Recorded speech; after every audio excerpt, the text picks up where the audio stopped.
मेरे प्यारे बच्चों, आप सभी का स्वागत है मेरे YouTube channel YS chemistry magic में। आज अपन एक महत्वपूर्ण क्वेश्चन करने वाले हैं सुपर 50 की सीरीज में। जो बच्चे बेहद कमजोर हैं वो इस सुपर 50 में जितने भी क्वेश्चन करा रहे हैं आप उनको कवर करते रहिए और साथ में ऑब्जेक्टिव भी लगाते रहिए, तो आपके अच्छे नंबर आ जाएंगे एग्जाम में। ये क्वेश्चन मैंने नोट कर लिया है क्योंकि इसमें सब कुछ लिखाने का ही डाटा था, इसलिए मैंने इसको नोट। इसको अपन समझते हैं। ये क्वेश्चन हमें 3 तरीके से पूछा जा सकता है। कैसे पूछ सकता है कि हेनरी का नियम लिख डायरेक्ट लिखना। जब ये इतना कहेगा तो आपको उसके यहाँ तक ना। जब ये बोले कि हेनरी के नियम के 2 अनुप्रयोग बताए, कोई से भी 2 अनुप्रयोग बता सकते हैं। बुक में आपको ने 3 अनुप्रयोग दिए, मैंने छोटे छोटे 2 अनुप्रयोग दे दिए, तो साथ में फिर आपको इन दोनों अनुप्रयोगों को लिखना है और यहाँ तक। लेकिन एग्जाम में अगर वो स्पेशली पूछे कि आपको हेनरी के नियम की सीमाएं बताएं, तो आपको ये तीनों सीमाएं भी लिख करके आनी। इस क्वेश्चन को 3 तरीके से पूछ सकता है। हेनरी का नियम लिखिए, दूसरा हेनरी के नियम के साथ में 2 अनुप्रयोग भी बताइए, या फिर बोल सकता है कि हेनरी के नियम की सीमाएं बताइए। तो इसको समझते हैं कि हेनरी का नियम है। हेनरी क्या एक बेटा वैज्ञानिक का नाम है। हेनरी नामक वैज्ञानिक थे, उन्होंने सन 1803 में, इन शब्दों को समझिए, 1803 में हेनरी नामक वैज्ञानिक ने गैसों की विलेयता, यानी कि गैसों को घोला गया था द्रव में, यानी गैसों को द्रव में घोला। जैसे मैं एक एग्जांपल ले लूं,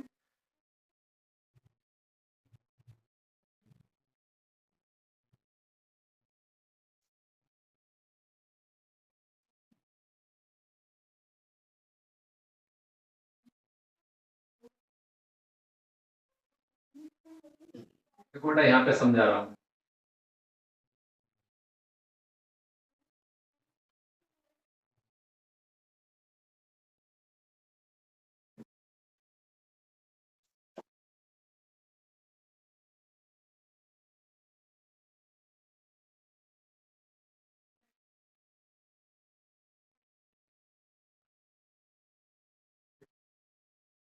कई बार आपने देखा भी होगा, कोल्ड ड्रिंक्स की बोतल आप लोगों के पास में एक बेस्ट एग्जांपल है। तो हमने एक कोल्ड ड्रिंक्स की बैग यानी कि एक बोतल ले ली।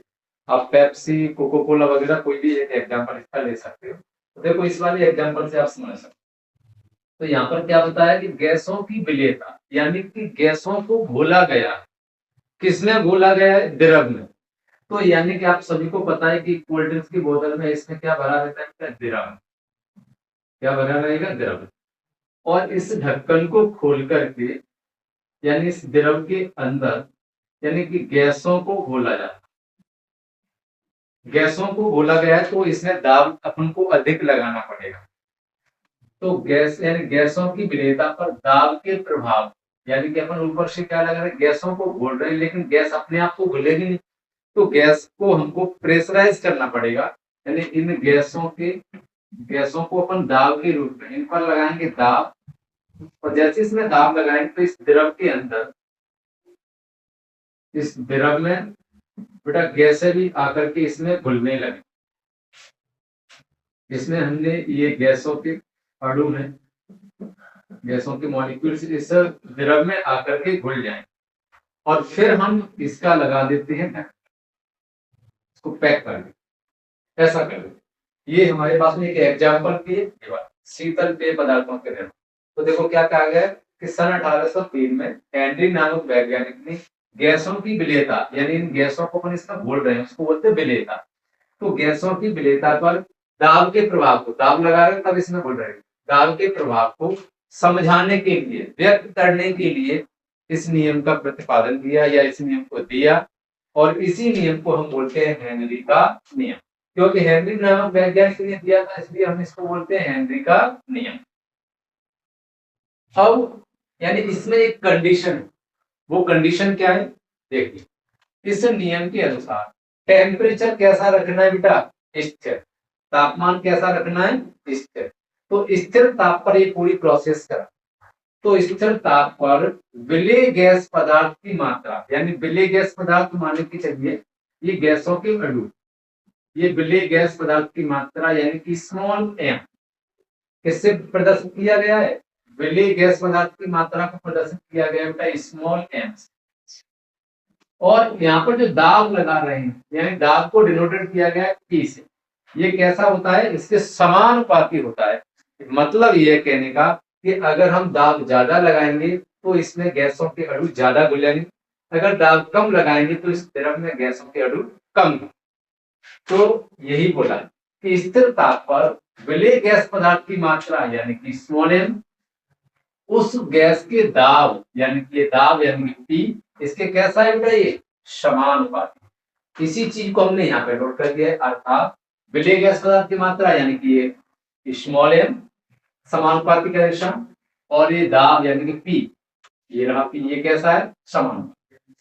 अब आपको पता है कि जैसे ही समानुपाती के इस निशान को अगर अपन हटाते हैं तो यहाँ पर कोई ना कोई एक स्थिरांक लगाएंगे। तो यहाँ पर m ये बराबर k और सफिक्स में h लगा ये दाब यानी P अपनी जगह पर। इस k को अपन क्या बोलते हैं स्थिरांक, लेकिन साथ में h इसलिए लगाया है क्योंकि h यानी कि हेनरी का नाम h से स्टार्ट होगा तो हम इसको बोलते हैं हेनरी स्थिरांक।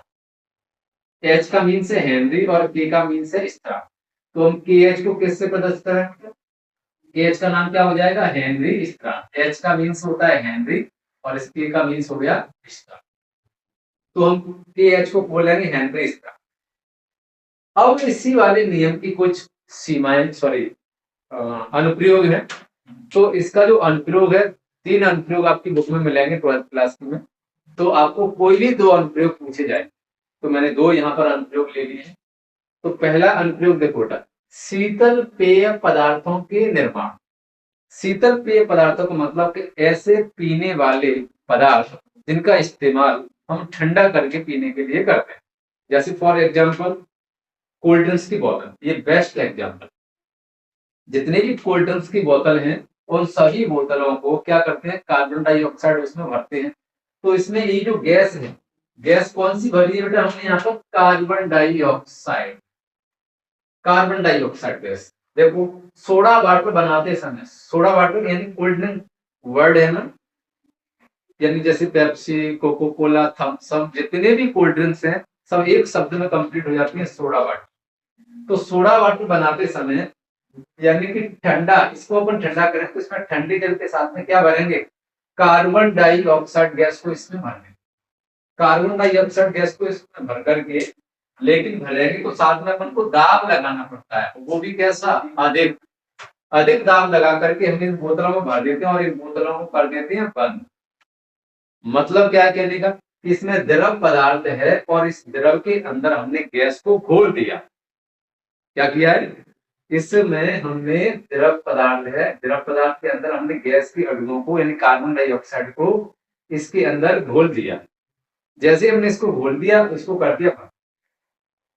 अब बेटा ये हमारे लिए कार्बन डाइऑक्साइड तो नुकसानदायक है, ये बात सही है, लेकिन कार्बन डाइऑक्साइड से ये जो कोल्ड ड्रिंक्स की बोतल है ये लंबे समय तक खराब नहीं होती। और दूसरी बात यह है कि जब कार्बन डाइऑक्साइड को गैस की वजह से ये जो बोतल है ये कोल्ड ड्रिंक्स की बोतल को लेकर के आप फ्रिज में जैसे ही रखेंगे तो ये जल्दी से जल्दी ठंडा हो जाएगी और इसका स्वाद पहले जैसा यानी कि टेस्टी लगने लगेगा। तो हालांकि ये नुकसानदायक है, कोल्ड ड्रिंक्स की बोतल जितने भी रहते हैं सब नुकसानदायक है। ये हमारी बॉडी के लिए नुकसानदायक है क्योंकि केमिकल से बनी रहती है, साथ में इसमें कार्बन डाइऑक्साइड है। जब हम इसको पीते हैं तो हमें फिर इससे डकार आने लगती है, उस डकार के रूप में कार्बन डाइऑक्साइड हमारी बॉडी से बाहर निकलती है। अब देखो बेटा अगला एग्जाम्पल, पर्वतारोहियों के। पर्वतारोही किसे बोलते हैं, पर्वतारोही बोलते हैं पर्वत पर चढ़ने वाले व्यक्ति। अभी छोटे छोटे पहाड़ों की बात नहीं हो रही है, बड़ी बड़ी पहाड़ों की बात हो रही है, बड़े बड़े पर्वतों की बात हो रही है। मैं इसको हटा रहा हूं यहां से, देखना बेटा ध्यान, इस वाले पॉइंट को समझा रहा हूं। पर्वतारोहियों के, तो पर्वतारोही बोलते हैं पहाड़ों पर चढ़ने वाला व्यक्ति। यहाँ पे समझा रहा हूं, यहाँ देख रहे हैं ना, देखो जैसे ये हमारा समतल सतह पृथ्वी और ये समतल सतह पृथ्वी की और ये हमने ले लिया पहाड़ और ये गए हम समुद्र, ये हमारे पास में पर्वत है।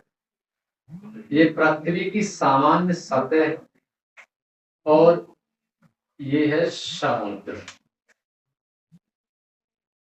देखो बेटा, ये वायुमंडल है। तो वायुमंडल में से यानी वायु के द्वारा जितना दाब सतह सामान्य सतह पर लगना चाहिए, जो हमारे लिए जरूरत है, वो सामान्य सतह पर हमको वायुमंडलीय, देखो हमें जितने वायुमंडलीय दाब की जरूरत होती है वो हमको सामान्य सतह पर नहीं। लेकिन पहाड़ों पर अगर आप देखें तो वायुमंडलीय दाब इस वाले के कंपेयर में कम है। जैसे जैसे हम पहाड़ों पर ऊपर चढ़ने लगते हैं, यानी पर्वतारोही कोई भी व्यक्ति पहाड़ों पर ऊपर चढ़ता है तो वायुमंडलीय दाब में क्या आने लगती है, कमी आने लगती है। वायुमंडलीय दाब में जैसे ही कमी आएगी तो हमारे शरीर में कुछ परेशानियां स्टार्ट होंगी। परेशानी क्या होगी, क्योंकि जितना वायुमंडलीय दाब हमारी बॉडी को चाहिए, अगर उतना वायुमंडलीय दाब नहीं मिलेगा तो हमारे रक्त में ऑक्सीजन की मात्रा पर्याप्त मात्रा में नहीं बढ़ पाती। जब पर्याप्त मात्रा में ऑक्सीजन नहीं घुल पाएगी तो हमें थकान महसूस होने लगेगी, घबराहट होने लगेगी, नाखून नीले पड़ जाते हैं, होंठ नीले पड़ जाते हैं, हमारा मस्तिष्क है वो ठीक तरह से कार्य नहीं करता है। इस तरह की परेशानियां होती हैं। और अगर ऐसी कंडीशन रेगुलरली बनी रहे तो हमें फिर एक रोग हो जाता है। उस रोग का नाम होता है एनोक्सिया। देखो, पहाड़ों पर ऊंचाई बढ़ने के साथ साथ वायुमंडलीय दाब में क्या आने लगती बेटा, वायुमंडलीय दाब में कमी आने लगती। जब वायुमंडलीय दाब में कमी आने लगती है तो ऑक्सीजन गैस है ना हमारे रक्त में पर्याप्त मात्रा में नहीं घुल पाती है। और जब ये पर्याप्त मात्रा में नहीं घुलेगी तो पर्वतारोही यानी पर्वत पर चढ़ने वाला व्यक्ति, तो पर्वतारोही के शरीर में थकान, घबराहट, उल्टी आना, नाखून नीले पड़ना, मस्तिष्क का ठीक तरह से न सोचना आदि परेशानियां होने लगती। अगर ऐसी कंडीशन ज्यादा समय तक बनी रहे तो उसमें एक रोग हो जाता है। उस रोग का नाम होता है एनोक्सिया। ये ऑब्जेक्टिव ओटी के लिए महत्वपूर्ण है। ऑक्सीजन की कमी से पर्वतारोहियों में कौन सा रोग होगा बेटा, एनोक्सिया। ये बात। अब यहां से अगर आपको एग्जाम में पूछे कि आपको सीमाएं बतानी है, अगर सीमाएं एग्जाम में पूछे तो आपको लिख के आना है, अगर नहीं पूछे तो नहीं लिखते। सीमाएं, अब सीमाएं बेटा महत्वपूर्ण है। यह नियम केवल उन्हीं यानी तनु विलयनों पर यानी पतले विलयनों पर ही लागू होता है। ये नियम है ना पतले विलयनों पर ही लागू होता है। अब देखो, ये जो गैस है अगर द्रव में जरूरत से ज्यादा घुलने लगे तो ये नियम लागू नहीं होता। दूसरी बात, यह नियम उन गैसों पर लागू होता है जो गैसें अक्रियाशील होती हैं। ऐसी गैसें जो आसानी से किसी अन्य के साथ में रिएक्शन नहीं करती, उन्हें अपन बोल देते हैं अक्रियाशील गैस। अब ये नियम है ना वो निम्न दाब पर और उच्च ताप पर, यानी कि दाब हमारे हमें कितना यानी कम से कम दाब और ताप अधिक अगर हम लगाते हैं तो ये नियम उन पर लागू हो जाए। ये आप लोगों को बता देना है। अब एक नंबर की मैं ऑब्जेक्टिव ओटी और बता रहा हूं। यहां से बेटा एक तीसरा अनुप्रयोग भी है। जैसे जैसे समुद्र की गहराई में जाते हैं, देखो यहां से बता, समुद्र की गहराई में जाते हैं, हालांकि अनुप्रयोग मैंने कराया नहीं लेकिन ऑब्जेक्टिव बता, जैसे आप समुद्र की गहराई में जाएंगे तो वायुमंडलीय दाब अधिक हो जाएगा और वायुमंडलीय दाब अधिक होने से हमारी रक्त में यानी कि ऑक्सीजन की मात्रा अधिक घुलने लगेगी। अब आप ये सोचिए, जैसे समुद्र में अगर कोई गोताखोर जाएगा तो अपनी पीठ पर एक गैस का सिलेंडर लेकर के जाएगा, ऑक्सीजन गैस। उसको अपन बोलते हैं संपीड़ित वायु। और संपीड़ित वायु उसको जैसे जैसे समुद्र की गहराई में अगर वो जाएगा तो वायुमंडलीय दाब बढ़ने लगेगा और वायुमंडलीय दाब बढ़ने से उसके रक्त में ऑक्सीजन की मात्रा ज्यादा यानी घुलने लगती है। लेकिन और ज्यादा गहराई में जाए तो ठंडा हो जाएगा और ऑक्सीजन गैस है ना उसमें लीक यानी कि कैसी हो जाएगी, गाढ़ी होने लगेगी गैस सिलेंडर में। अब ये गाढ़ी होने लगी तो हमारे रक्त में फिर परेशानी आएगी। तो उसको पतला रखने के लिए जो गैस सिलेंडर होता है इसको अपन पीठ पर लेकर के जो कोई भी गोताखोर जाता है, कोई भी गोताखोर अगर समुद्र की गहराई में जाएगा तो पीठ पर एक संपीड़ित वायु लेकर के जाएगा और संपीड़ित वायु रक्त में घुलने लगेगी। संपीड़ित वायु जैसे रक्त में घुलने लगेगी लेकिन साथ साथ में उसमें और भी गैसें रहती है, नाइट्रोजन गैस, हीलियम गैस और साथ में ऑक्सीजन गैस। इन तीनों गैसों का मिश्रण रहता है, लेकिन उनमें से नाइट्रोजन गैस हमारे लिए नुकसानदायक है। तो जैसे वो लौट करके दोबारा से सामान्य सतह पर आएगा, समुद्र की सतह पर, तो जो नाइट्रोजन गैस है उसके छोटे छोटे बबल्स है ना, वो हमारे इन रोमों से बाहर निकलने लगते, जिससे हमारी मांसपेशियों में ऐंठन होने लगती है। कई बार इससे परेशानी इतनी बढ़ जाती है कि उन जो गोताखोर होते हैं उनमें एक और रोग हो जाता है। उस रोग का नाम होता है वेंडस। ये नाइट्रोजन की वजह से होता है। उस रोग का नाम क्या होता है बेटा? वेंडस नामक रोग। ये ऑब्जेक्ट से वोटिंग मिल सकता है, वेंडस, वेंडस नामक। लेकिन अनुप्रयोग अगर पूछा जाए तो आपको ये दो अनुप्रयोग लिख देने हैं। यहाँ से एक ओटी ये बन जाती है और एक ऑब्जेक्ट वोटी ये बन। दूसरी बात, यहाँ से ये नियम है ना, निम्न दाब पर और उच्च ताप पर लागू होता है, तो ये ओटी बन जाती है। ये नियम है वो तन विलयनों पर ही लागू। ठीक है बेटा, इसको आप कंप्लीट कर लेना, पूरा नोट कर लेना, इसको कंप्लीट याद करना है। Thank you for